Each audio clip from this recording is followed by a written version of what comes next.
It's time to fire this thing up.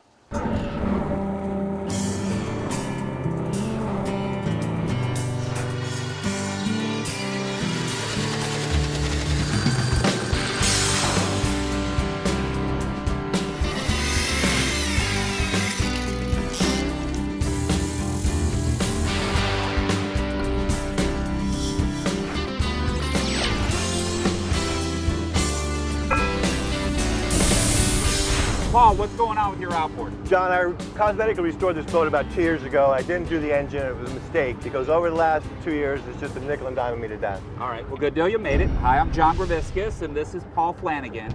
And Paul happens to be a very successful restaurateur guy down here in South Florida. And in fact, the building right behind us, I don't know if you can see that, that's one of your restaurants. That's called the Quarterdeck, and he has a lot of locations.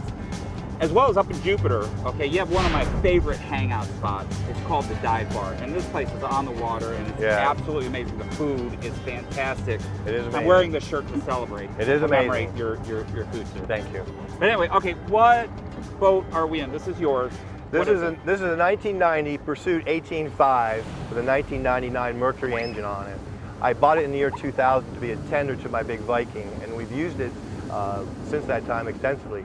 2 years ago, I cosmetically restored it. I did not do the engine over because at that time it was still running reasonably responsibly. But since that time, it's just been a lot of issues with the engine, John. Okay, so it's 150 horsepower. You're thinking about, instead of nickel and diamond, more parts into the motor, you're thinking about maybe repowering. Do you know what brand you want to go with? Well, I have the Mercury and I've used it since 2000, so I know I have an experience with it. But I've seen a lot of commercials about the Evinrude, which lead me to believe that it might be a better choice.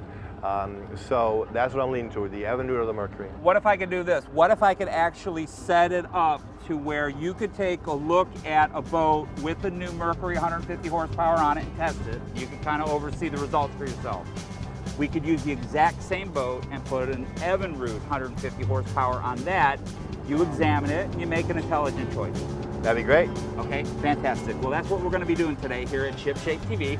We're going to be doing a repower on Paul's boat. Now, in a repower, there's a lot of tricks, there's a lot of tips. Speaking of tips, here's today's very first one.